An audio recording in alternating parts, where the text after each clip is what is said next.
No, hey, I was gonna show you how to rebush the front gear train on one of these C15s today, but I do not have the bushings in stock. I must have used them and not reordered on my last job.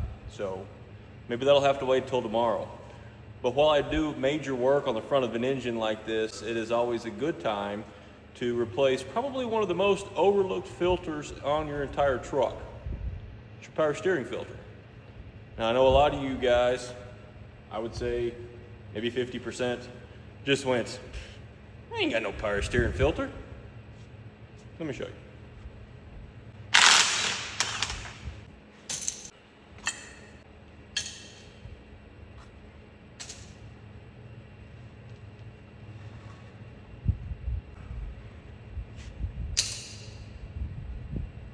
I mean, but what do I know?